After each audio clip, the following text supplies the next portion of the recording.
Hey everyone, and welcome back to the channel. Today, we're looking sa isang powerhouse in portable charging.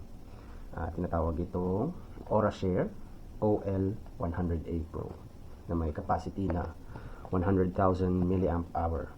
So, if you need a massive capacity and fast charging for your laptop and mobile phones, this might be the only power solution you'll need. So let's review it and see how it performs. Actually, na-unbox ko na ito. Chinarge ko siya. Ang factory charge na ay around 77% ang dumating. So ang ginawa ko is chinarge ko siya to full charge para ma-review natin siya ng maayos kung gaano ba siya magtatagal. So ito po yung laman ng box. Nung dumating siya, meron siyang isang bubble wrap lang na plastic.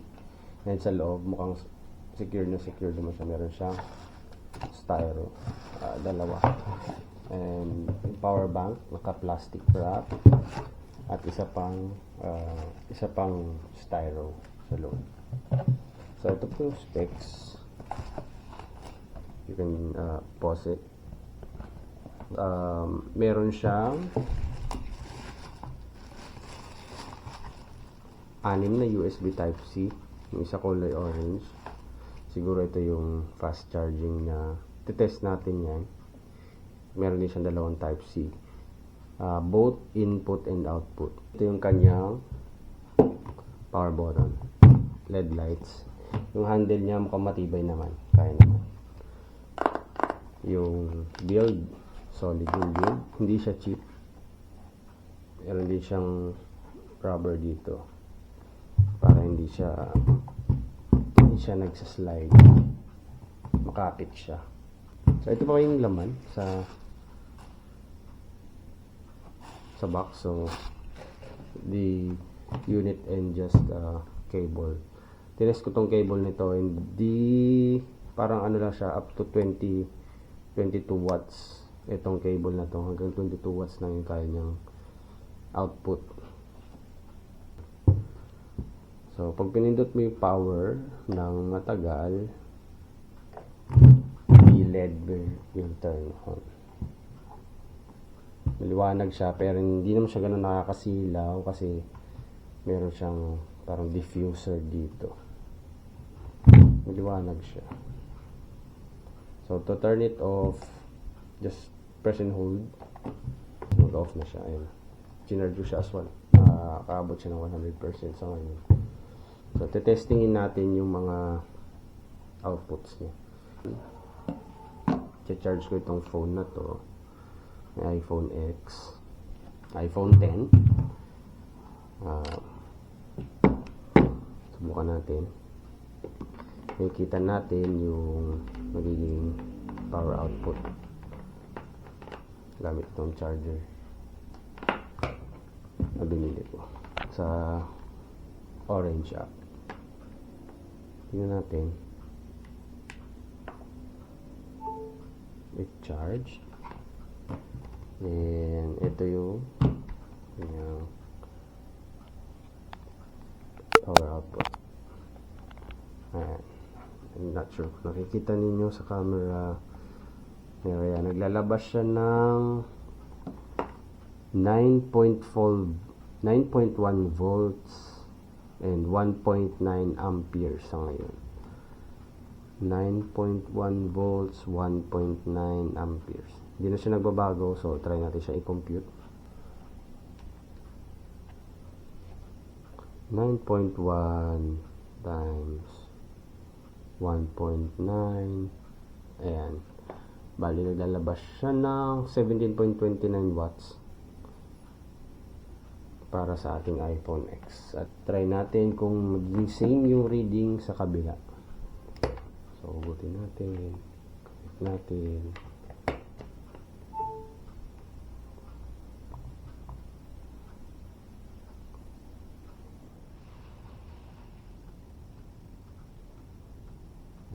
Mataas pa.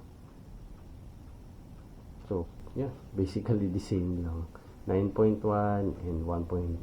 So yung power rating sa both type C na socket is pareho yung reading dito sa ating iPhone. So next, i-charge naman natin or susubukan natin i-charge yung Android phone. So subukan natin i-charge yung ating Android phone. Dito natin siya isasaksak sa orange na USB-A sa gitna. Tingnan natin kung mag-activate ba yung kanyang rapid charge or quick charge. Not sure why. So 9.1, same lang dun sa output ng iPhone kanina. Subukan natin i-try yung USB-C to USB-C.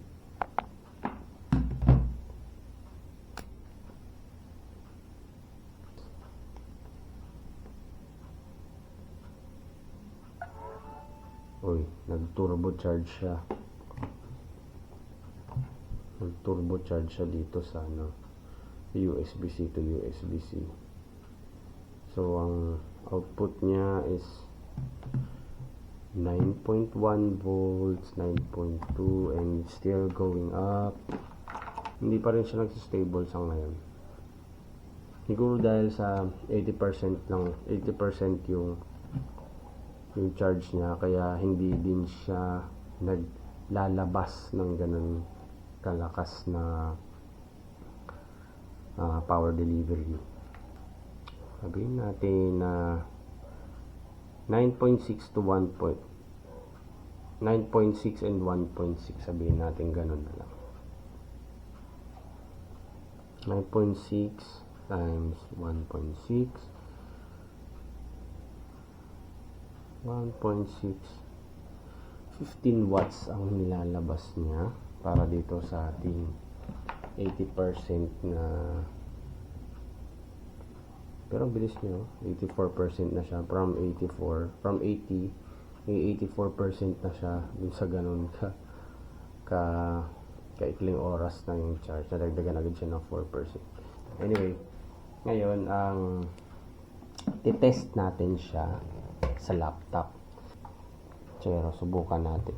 Unang gagamitin natin na cable ay ang ating USB-A to USB-C cable. And check natin yung power output. Ayan yung patunay na nag-charge siya. May kita natin may kulay, may red, may orange na LED light dun sa charging port ng laptop. And ang output is 5 volts 1.4 ampere. So napakababa niyan. So, nakabukas na yung laptop pero nasa 1.4 amperes and 5 volts pa rin yung kanyang output at hindi siya lumalabas as PD or power delivery. Subukan natin yung Type C to Type C na cable. Baka lang magbago yung kanyang output. Check din natin sa laptop kung ano yung state ng charging. Oh, okay. So, hindi siya nagpo-provide daw according to our kung nakikita niyo sa laptop.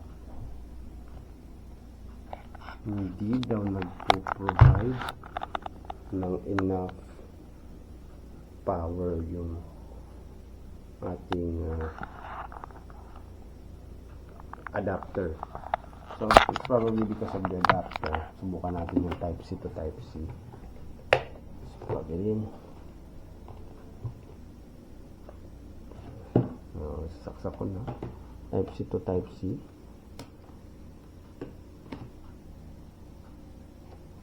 Uy. Mukhang mas malakas yung output pag Type C to Type C. Hindi siya nagreklamo and yung power delivery is 19.9 volts 1.2 amps. 19.9 times 1.1. Pasensya na, mahina ako sa math. So, ito lang yung output niya for the laptop. So, 79% siya ngayon. Subukan natin. Tignan natin kung magdadagdag ba siya ng charge or after some time. So, mag-play muna tayo ng some YouTube videos. So, bukas tayo ng clock. Ang time ngayon ay 10:32. Charge natin siya for some time habang nanonood ng video. Ang charge niya, ang current charge niya ay 80%. Kanina 79, in fairness nagdagdag. So susubukan nating i-charge siya habang nanonood tayo ng video.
Wow, grabe.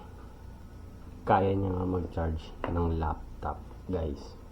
Nag-start tayo ng charge siya ng 79% up to 97% in 20 minutes. Kasi 20 minutes yung video na plinay ko. 2% lang yung nabawas sa kanya. Grabe. So, legit siya na nakakaya niya mag-charge ng laptop. Sinubukan ko siya i-charge. Like isabay yung iPhone. So for example ito,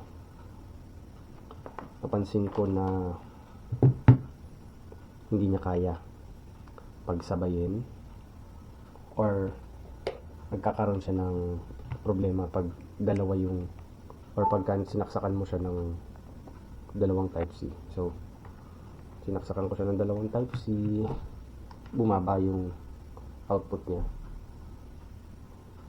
At lumalabas din yung error sa laptop na parang humihina yung kanyang charging. Kasi nagano siya, nag-power saving siya bigla. Nag-switch yung laptop ko sa power saving mode. So, siguro pag laptop lang. Yung pag smaller gadgets lang. So, hindi mo siguro pwede isabay yung laptop sa other device. So, subukan ko. Kasi kanina, dalawang Type-C to Type-C. Subukan ko naman yan. Isa pang Type-C to Type-A. Mukhang same lang. See, hindi ko pa siya sinasaksak sa other device pero bumaba na agad yung output. Ayan, bumaba din yung nag-power saving ulit siya. Nagpalit yung icon at hindi din siya nagre-read as quick charging. So, mukhang hindi siya pwedeng isabay sa laptop. Pero, confirm na itong power bank ito ay kaya mag-charge ng laptop. Nga lang siguro pag laptop yung i-charge mo, laptop lang talaga. Hindi mo siya pwedeng isabay sa ibang device. Okay? That is the performance of the AuraShare OL100A Pro. So, this will come in handy lalo na sa aking work from home setup, pati na rin sa aking mga outdoor activities like camping. Okay, so this concludes our vlog or our review. Kung hindi naman kalabisan, pwede ba ako makahingi ng subscribe, like, at comment for any suggestions. Thank you for watching. See you next time. Bye-bye.